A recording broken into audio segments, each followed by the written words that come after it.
The lord.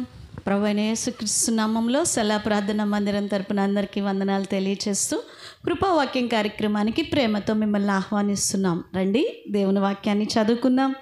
ఉపద్యా గ్రంథం 1వ అధ్యాయము 15వ వచనాన్ని చదువుకుందాం. యెహోవా దినము అన్యజనులందరి మీదికి వచ్చుచున్నది. అప్పుడు నీవు చేసినట్టే నీకును చేయబడును, నీవు చేసినదే నీ నెత్తి మీదకి వచ్చును. ప్రియదేవుని బిడ్డలారా, నువ్వే ఇక్కడ ఒక మాటను మనం చూస్తూ ఉన్నాం. కృపగలిగిన దేవుడు, ప్రేమ కలిగిన దేవుడు, సర్వశక్తిమంతుడగు దేవుడు మరి అతి త్వరలో మేఘారూరుడై త్వరలో రాబోచు ఉన్నాడు. ఆ సమయంలో నువ్వు ఏమి చేస్తున్నావో అదే నీ మీదకి వస్తుంది అని దేవుని యొక్క వాక్యం మనకి సెలవిస్తూ ఉన్నది.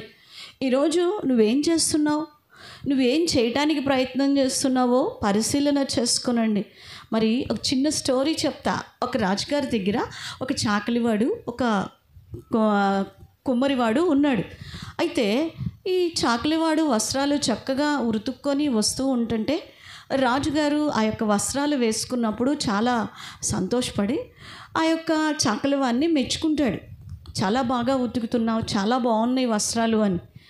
అది ఓర్వలేనటువంటి ఈ యొక్క కుమ్మరివాడు ఎలాగైనా సరే రాజుగారి దగ్గర ఇతన్ని చెడ్డవాడిగా నేను చేయాలి, ఏ విధముగానైనా రాజుగారి దగ్గర నుంచి ఇతనికి శిక్ష విధించాలి, పనిష్మెంట్ ఇప్పించాలి అని ఒక ఆలోచన కలిగి ఆ యొక్క రాజుగారి దగ్గరికి వెళ్ళి, రాజా నిజంగా మన చాకలివాడు ఎంత గొప్పవాడు, ఎట్లాంటి దాన్నైనా ఎంత తెల్లగా చేయగలుగుతాడు, నిజమే రాజా చాలా బాగా చేస్తున్నాడు, మరి నాకు ఒక ఆశ, మన చాకలివాడు తలుచుకుంటే మన ఏనుగులను కూడా తెల్లగా చేయగలుగుతాడు రాజా, మరి ఈ యొక్క మనకున్నటువంటి ఆ నల్ల ఏనుగుని తెల్లగా చేయమని చెప్పండి అని చెప్పేసని ఈ కుమ్మరివాడు రాజుగారికి చెప్తాడు.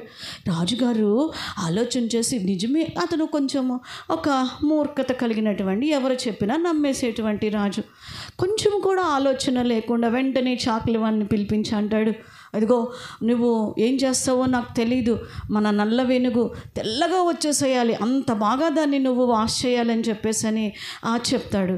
చెప్పినప్పుడు ఈ చాకలివాడు చాలా విచారంగా బాధతో కూర్చుంటాడు. ఇంటికి వెళ్ళి ఏం చేయాలి, నేను ఎలా చేయగలను అని చెప్పి, అసలు ఏనుగుని ఎవరైనా తెలుపు చేస్తారా? ఒక సామెత ఉంది కదండి, ఎలికి తోలు తెచ్చి ఏడాది ఉతికిన నలుపు నలుపే కానీ తెలుపు కాదయా అని ఒక పద్యం ఉన్నది. సో మనము నలుపుని ఎలా చేయగలుగుతామో అది దేవుని సృష్టి. అయితే ఈ చాకలివాడు రాత్రంతా ఆలోచించుకున్నాడు. ఉదయాన్నే రాజుగారి ఎద్దుకు వెళ్ళినప్పుడు, తీసుకువెళ్తున్నావా, చేస్తున్నావా అని అడిగినప్పుడు అప్పుడు ఈ చాకలివాడికి ఒక ఆలోచన వచ్చింది. ఆ రాత్రి సమయంలో తన భార్య ఒక చక్కని ఆలోచన చెప్పిద్దండి.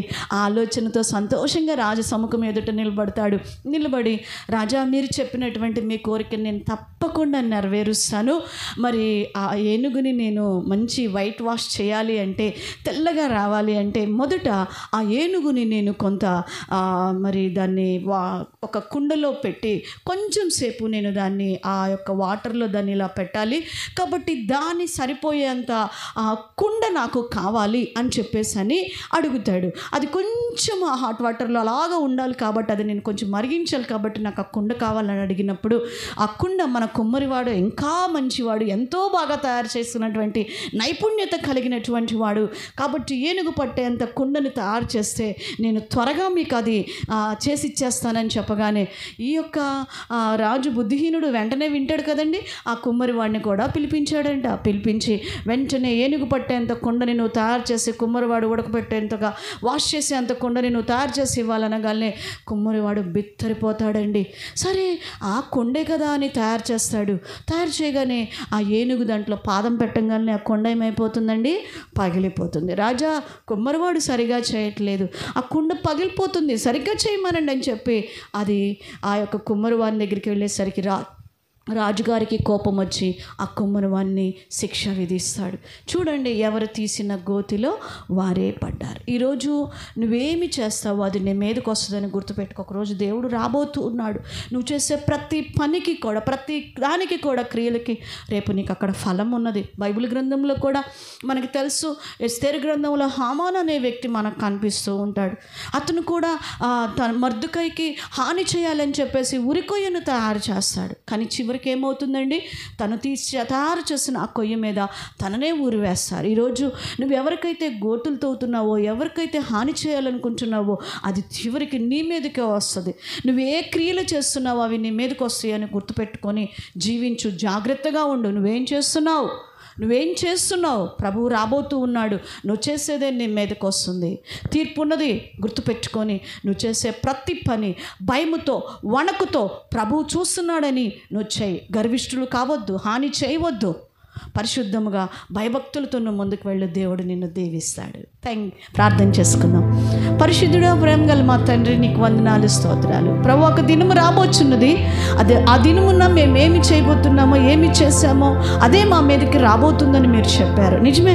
మనోళ్ళమైన మేము ఎప్పుడు కూడా లోక సంబంధంగా ఆలోచిస్తూ నాయన ఇతరులకు హాని చేయడానికి గర్విస్తూ నా ప్రభా ఏదేదో మేము చేస్తూ ఉంటాం. అదే చివరికి మేము తీసిన గోతులో మేమే పడతామని గ్రహించలేకపోతూ ఉన్నాం. మమ్మల్ని క్షమించండి అయ్యా. మరి మీరు సెలవిచ్చినట్లు మీ ఆజ్ఞల ప్రకారం, మీ మాట ప్రకారము పరిశుద్ధముగా భయభక్తులు కలిగే ఏ స్థలంలో ఉన్నా మేము నడుచుకున్నప్పుడు ఆ యొక్క పరిశుద్ధత మా వెంట వస్తుంది. ఆశీర్వాదం మా మీదకి వస్తుంది. ప్రభా, ధైర్యంగా నీ యొక్క సింహాసనం ఎదుట మేము నిలబడగలుగుతాం. అయితే ఎప్పుడైతే గర్వహృదయం, కీడు చేసే మనసు మాకు ఉంటుందో మేము నిలబడలేం కదా నాయన. అయ్యా, ఇదిగో మేము చేసింది మా మీదకి వస్తుందని మీరు సెలవిచ్చారు. కాబట్టి మేమేం చేయించున్నామో గ్రహించుకుంటూ ముందుకు వెళ్ళటానికి సహాయం చేసి మీకు ఇష్టమైన క్రియలు చేయడానికి కృప చూపించి బిడ్డలను ఆశీర్వదించమని యేసు నామములో ప్రార్థిస్తున్నాం తండ్రి. ఆమేన్.